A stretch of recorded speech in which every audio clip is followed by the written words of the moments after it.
Hey guys, I am coming to you from the Boston Harbor today for a little period three review. Like the other review videos, this is optional for you to watch.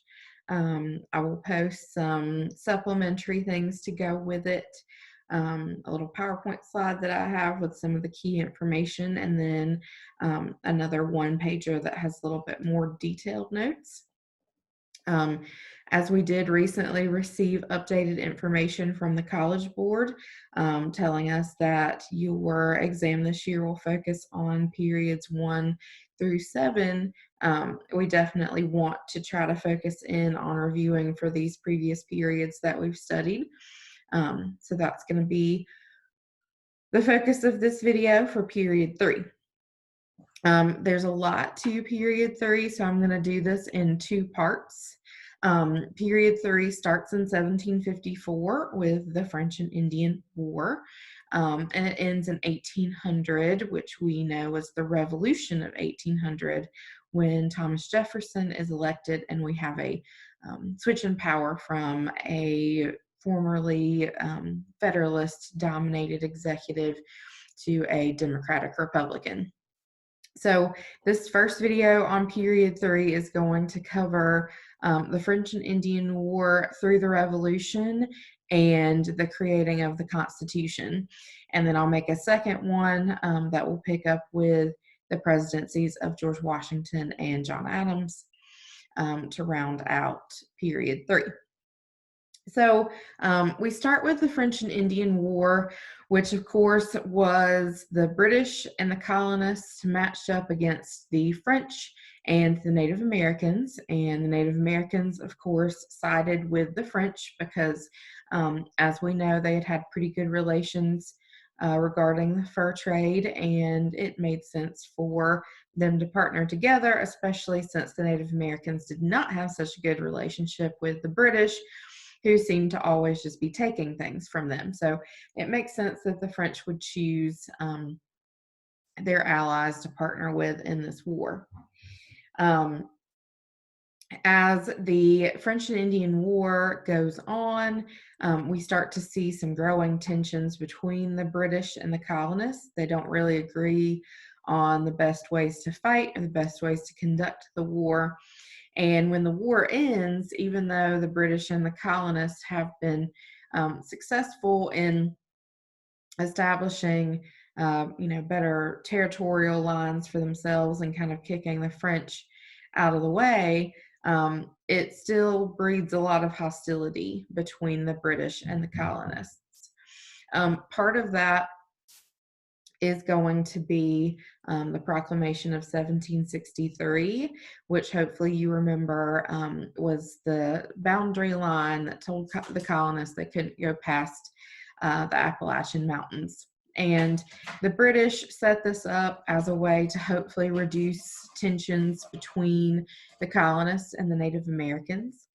That comes partly due, in fact, to something called Pontiac's Rebellion, which is where a Native American leader named Pontiac united different tribes together to fight against the colonists because they felt that the colonists were, imposing too much on their land and also too much on their culture by trying to spread Christianity and by just trying to force a different lifestyle upon the Native Americans.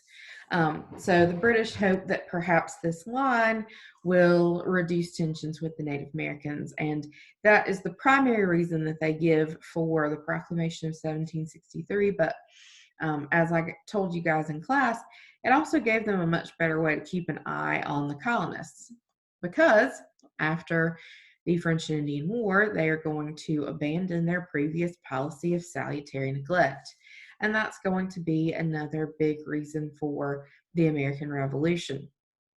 Salutary neglect was that idea that the British pretty much left the colonists alone and let them do as they pleased, follow the laws as they pleased, collect taxes as they pleased, as long as the British were still benefiting from them economically.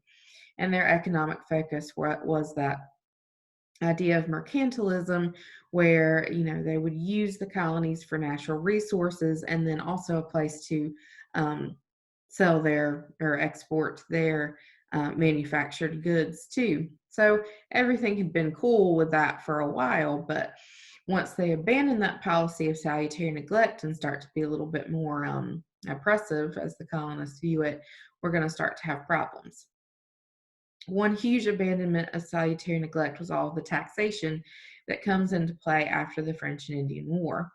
Of course, war is always really expensive, so the British had a lot of debts to pay.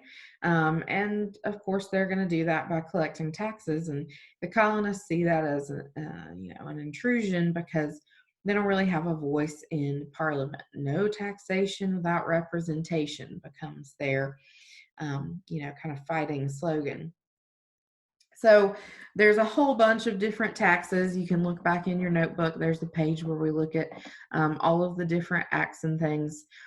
But one in particular that was especially rough was the Stamp Act, because basically it placed a tax on any paper goods. So, whether that was a business contract or a letter or a newspaper. And so pretty much every colonist was going to be affected in some way by that. Another huge invasion of the lives of the colonists was the Quartering Act. So obviously not a tax, but something that required them to provide room and board to the occupying forces of the British. And this not only was a huge invasion of their homes and their privacy, but could also hinder their businesses. If maybe they were a tavern owner or an innkeeper, and now their business is kind of pushed aside to provide for the wants and needs of the British soldiers without them getting compensated for it. So the colonists get angrier and angrier, although we do still have a pretty significant loyalist population, people that thought we should maintain our loyalty to Britain and did not really encourage our fighting of the revolution. You might remember when we looked at the DBQ about the causes of the American Revolution, we saw particularly some religious arguments against rebellion and also some economic ones, that this war might be far too expensive and not really benefit us enough to make up for it. But on the side of the rebels, of the patriots, we start to see the formations of groups like the Sons of Liberty, who are going to be the ones who lead the Boston Tea Party and other acts of rebellion like boycotts. And they're just going to be trying to show their grievances to the British and, demonstrate the fact that the colonists will not stand for further oppression. We see an early kind of foreshadowing of what is to come in the Boston Massacre. You might remember that in class we looked at different viewpoints of the Boston Massacre, and ultimately it comes down to somehow, some way, this violent conflict breaks out, and we see, injuries and deaths on both sides between the colonists and the British troops. And several patriots, like, of course, the famous Paul Revere, are going to paint that as this, nasty attack by the British on the colonists and use that as kind of propaganda to promote that we need to be free of these awful oppressors. We also have the Boston Tea Party, which we all know the story of. And the idea is that they'll, cause this kind of economic dent against the British as they dump all of this tea, all of this product into the Boston Harbor. And the British kind of respond the way a parent might respond to a rebellious teenager. And they create an additional rule, the Intolerable Act, which will just make pretty much everything worse and also close the Boston Harbor. So basically they say, hey, if you want to hurt our economy, we'll hurt yours, because business coming into the biggest port among the colonies is going to be closed for the foreseeable future. So all of this continues to mount and to grow until we see the organization of the Continental Congress meetings. And there will be a few of those, and they conduct business like organizing the grievances against the British, appointing George Washington as the leader of the Continental Army, and of course, eventually having Thomas Jefferson write the Declaration of Independence. Those things will all be influenced by other factors like the Enlightenment. Of course, we see the wording of John Locke exhibited in the Declaration of Independence. As we go into the creation of our government, we see the ideas of people like Montesquieu reflected. And they're also going to have some representation in the writings and works of people in the colonies. Common Sense, which was the pamphlet written by Thomas Paine that basically said, of course, we should be free from the British. There's no reason that people with natural rights and liberties should be oppressed by this government that isn't giving them a voice and isn't giving them any kind of consent. We do not have to take part in that. So we go through the revolution. We don't really focus on specific battles and things like that, although if you wanted to, there's some great educational resources on those if you're interested in like battlefield military history and that kind of stuff. But the colonists are somehow victorious. We have defeated one of the greatest powers in the world, and now we're free. But where do we go from here? Of course, our first constitution that we create will be the Articles of Confederation. And it wasn't really a constitution in that it's not creating this, set of laws for the nation, but it's just really creating some guidelines for the loose organization of the different states, a confederation, a loose organization. What the colonists and now the members of the United States are most afraid of is creating a government that will be too oppressive, too authoritarian, too powerful, just like the monarchy that they just escaped from. So, in the Articles of Confederation, we see them create a very weak central government, leaving the power to the states. And as you guys know, that was a mistake, a big one. We're going to see the weaknesses of the Articles of Confederation affect us in a lot of big ways. A few examples are there's no executive, there's no one to oversee all of the states coming together. There is a Congress, but they have very little power. They can't tax, they can't really force any of the states to do anything at all. They really have no regulatory practices or purposes between the different states. So their power is going to be severely limited. There's also no judicial branch, so really no one to play the role of a referee or anything like that between the different states.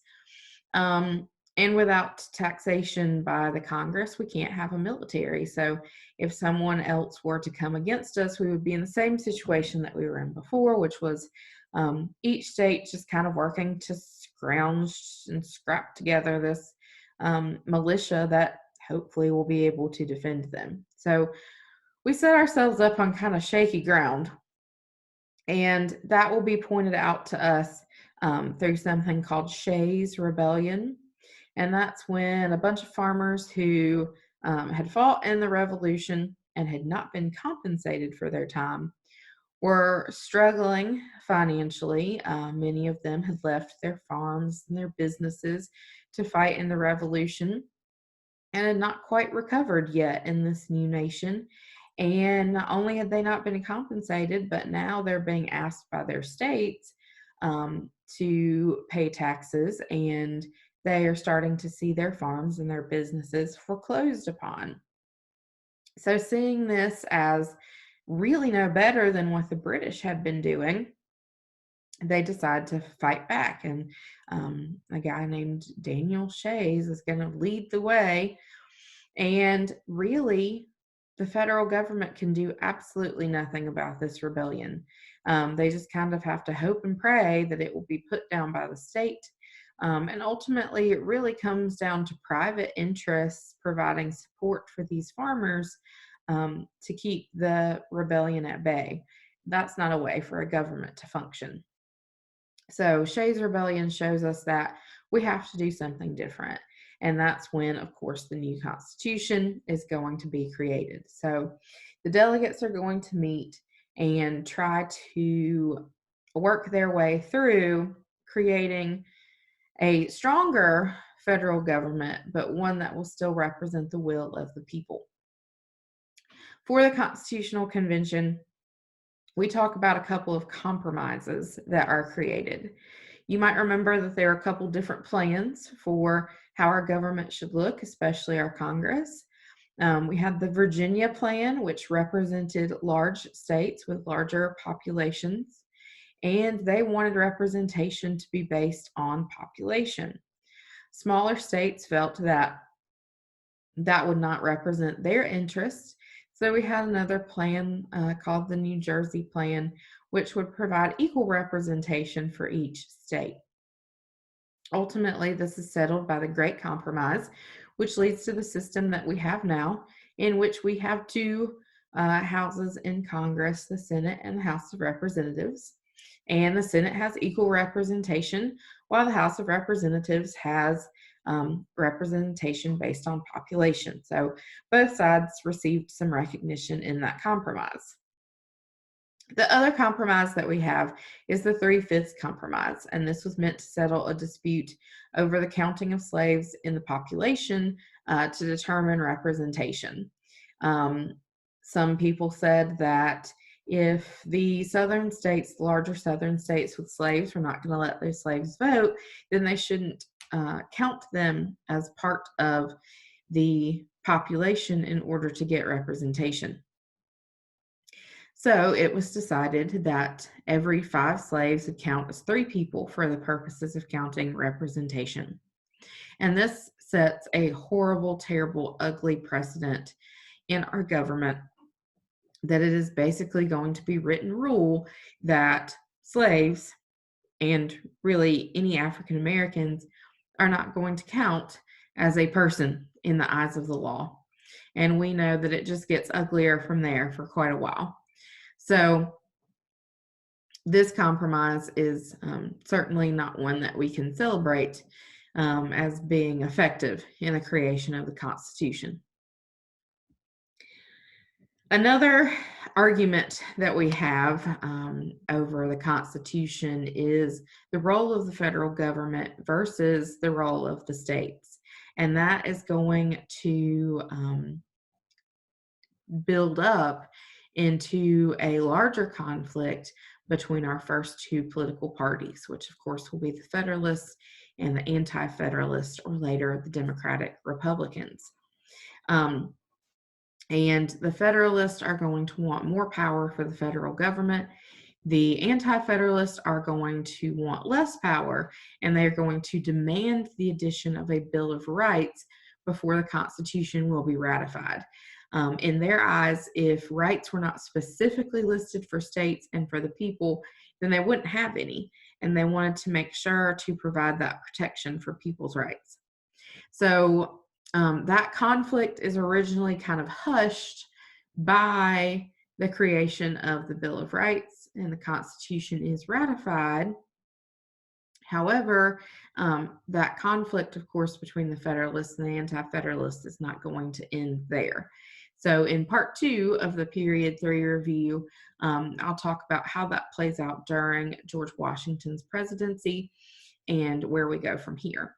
So look for that video soon. I'll be posting it later today. So hopefully by the time you watch this video, it'll be available to you. Good luck. If you have any questions, please stay in touch. Bye.